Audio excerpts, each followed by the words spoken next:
हिमाचल में शुक्रवार से फिर से सक्रिय होगा मानसून। 8 जिलों में भारी बारिश को लेकर अलर्ट जारी किया गया है। मौसम निदेशक सुरेंद्र पाल ने इस बात की जानकारी दी। कुल्लू, मनाली और ऊना में बारिश का कई सालों का रिकॉर्ड टूट गया है। ये बड़ा अपडेट दे रहे हैं मौसम के हवाले से आपको एक और। शुक्रवार से फिर सक्रिय हो जाएगा मानसून, ये बड़ा अपडेट देख रहे हैं आप।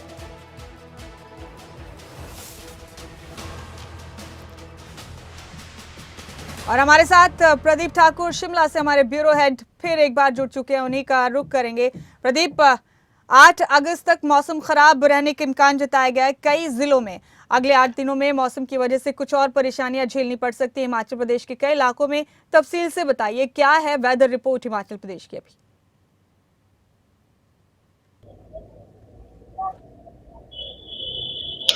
बिल्कुल मुमताज, देखिए जो मौसम विभाग का पूर्वानुमान है उसमें कल से फिर से मानसून सक्रिय हो रहा है और अगले 8 अगस्त तक मौसम जो है खराब रहेगा। और इसको लेकर जो 5-6 अगस्त है उसके लिए ऑरेंज अलर्ट भी जारी किया गया है और बाकी दिनों में येलो अलर्ट रहेगा। तो कुल मिलाकर कह सकते हैं कि एक बार फिर से मानसून अपने पुराने तेवर में आ सकता है। और जिस तरह से पहले भी भारी बारिश की वजह से नुकसान प्रदेश में हुआ है, इसी तरह की भारी बारिश फिर से देखी जा सकती है। और नुकसान को लेकर भी संभावना है कि अगर वैसी ही भारी बारिश हुई तो नुकसान भी उससे जरूर होगा।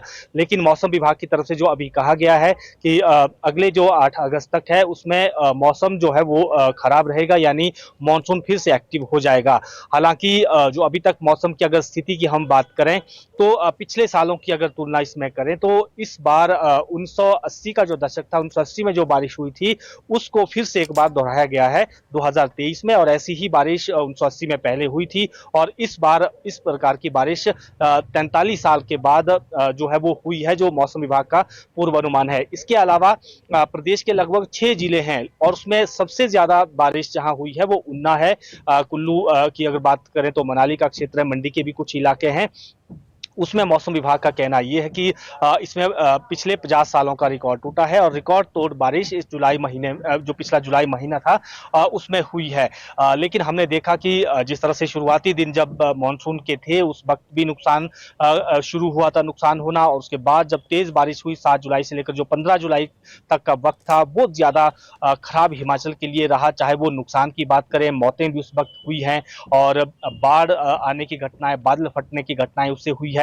और मौसम विभाग जो आपदा प्रबंधन विभाग है उसका जो अब तक का अनुमान है उसमें 5700 करोड़ से ज्यादा का नुकसान का आंकलन किया जा चुका है।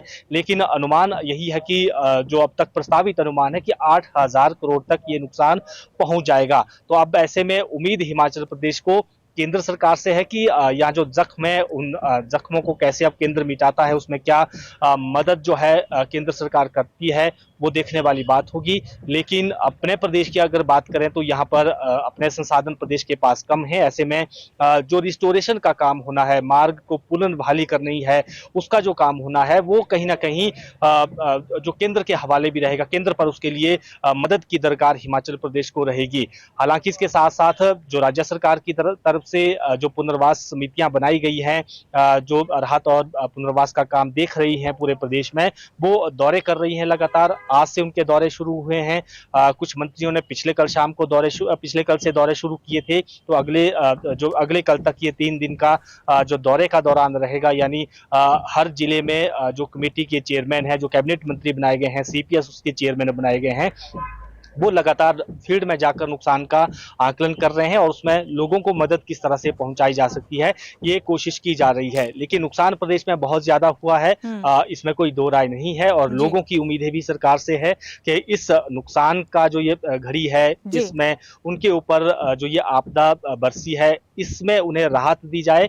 और अभी तक बेशक कुछ मदद की भी गई है सरकार की तरफ से, लेकिन अभी भी बहुत ज्यादा मदद की जरूरत है। कई ग्रामीण क्षेत्रों में जिनके घर ढह गए हैं या उनके खेत नदी के तेज बहाव में बह गए हैं, सड़कें, संपर्क मार्ग वो टूट चुके हैं, पैदल लोगों को सफर करना पड़ रहा है। प्रदेश के कई ऐसे इलाके हैं जहां पर अभी भी हेलीकॉप्टर के जरिए जरूरी सामान पहुंचाना पड़ रहा है। चाहे कुल्लू जिला की बात करें, शाक्टी मरौर का क्षेत्र है, बाकी कुछ ऐसे इलाके हैं जहां पर सड़कें अभी तक अवरुद्ध है और वहां पर हेलीकॉप्टर के जरिए जी। दवाइयां, उनके लिए राशन जो है वो पहुंचाना पड़ रहा है। तो ये हम्म। तमाम चीजें प्रदेश में अभी भी दिक्कतों वाली हैं, लेकिन अब अभी भी मानसून का जो खतरा बना हुआ है, उसमें हम उम्मीद कर सकते हैं कि अब नुकसान जो है वो कहीं ना कहीं कम हो। जी। जी, बेहद शुक्रिया प्रदीप आपका इस तमाम जानकारी के लिए। बहुत बहुत शुक्रिया आपका।